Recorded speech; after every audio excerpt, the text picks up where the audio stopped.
Life in Etheria. At the time of this recording, September the 15th, we've been playing for 103 days.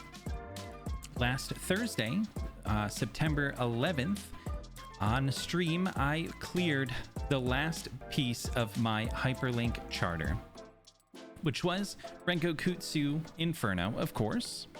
I think that was the hardest content in the game, although I'd give Sharon Inferno a close second.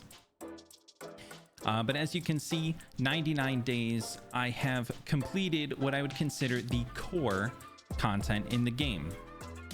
Now, thinking back on my first 100 days in Etheria, there are some good things, there are some bad things, and I'm going to talk about them today. So, my name's Dissonance. Thanks for tuning in to my channel. We're going to talk about the good, the bad, and maybe the ugly about Etheria Restart in today's video. So, first, I want to talk about the positives. First of all, I think there is a lot of content for a game that just dropped. They did just start adding more, actually. Last Wednesday, they added the Carrion Crow's Chloros Shell Grim Pursuits, and that now adds to the things that I still need to do. I still need to finish Hard Ember Trek. This is the farthest that I have made it so far, I believe. We're very close to it, but I still got some time left. I have one pesky little mini boss in Ethernet Rally before I can take on the final boss. And, of course, I have the Anti-Sync Echoes, which are only halfway done, and I think that is like the current end game. But the one thing that I look back on and I really, really love about this game is that all of the units, with very, very few exceptions, are completely usable. That's not something that you get in a ton of different games, but I'm standing here completing my hyperlink charter, and I am missing more LDs than I have. I am still missing Doki Doki and Lily being the two major ones. I'm missing Heinrich, who would be really, really nice to have. I still have a couple of RGB units that I'm missing, but I do have every SR and, of course, every rare. Now, all that to say, there are usable units in every different rarity in this game. Some, I'd say, even in the rares, are must-haves for endgame players. Units like Vice or Kachi, perhaps even Sybil, depending on who you have in your SRs and your SSRs. There are big standout SR playmakers like Viper, like Kazuyo the Reverie, units that really made a name for themselves in specific dungeons. Even Kachi the Goat, he didn't get that name for no reason. These SR units have made names for themselves across the different dungeons. Yeah, they might be specialists, but they're also a lot easier to invest into and to get yourself rolling through Inferno content. I am super excited about the LD SSR selector box coming up for my first chance to perhaps get a Lily or a Doki Doki. I might try to do the smart thing and hold on to the box until I pull one of them so that I can guarantee myself pulling, being able to get the other one. But that depends on if my patience holds out. I will say I am the proud owner of not one, not two, but 3 Shadow Sanyas. Not that was what I was hoping for when I was pulling my extra affinity summons, but here we are anyways. So I have cleared the game by investing in a variety of characters. One of my big investments being Shada, Of course, Ling Luo, free SSR, still one of the most valuable ones to have. Freya, definitely, she deserves some of my lattices that I haven't given to her yet. But as I start moving on and focusing more on the PvP side of the game, and also the anti-sync echoes, which are very, very fast in the later levels, somebody like her is going to be a major asset to my account. I do have a ton of the SR units leveled up, put some lattices or all lattices into them to use them in various parts of the game.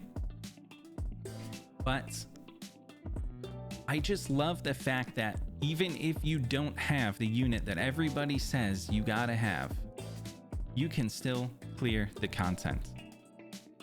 It's a matter of prioritization, a matter of building your team comps properly, but I love the challenge. The other thing I love about this game is specifically that it is not super easy, and it requires some critical thinking, some team comps, some trial and error. I love that they don't punish you for failing runs, right? I come from a background of raid being my first gacha in a long time. And if you lose a run, you lose all of the energy that you put into that. In this game, it feels much less punishing to try out different team comps, just replaying your battles, switching the gear around inside. Everything seems very, very suited for experimentation in your team comps and your units. But at the same time, I'm also really excited to get to the point in the game where I can invest in the units that I really want to invest in, or things that I think are cool, and not just ones that have to do a specific job for a specific dungeon. Those will be my PvP units, or the units that I just like and wanna mess around with. I do plan on having future content for those types of units, trying to showcase different places that they could be useful, even if they're not maybe the top meta. Now, to get on to the pain points of the game, as I like to refer to them, of course, the major pain point for the beginning of the game, the one thing that everybody noticed was the lack of lattice. Now, this is a pain point in other games too. Let's be real. It is the restriction points. Being able to skill up your characters is a common bottleneck for progression. It makes sense. I don't feel like it's that much worse than other games that I have played, but it is still a difficulty. It is still a pain point that we have to deal with.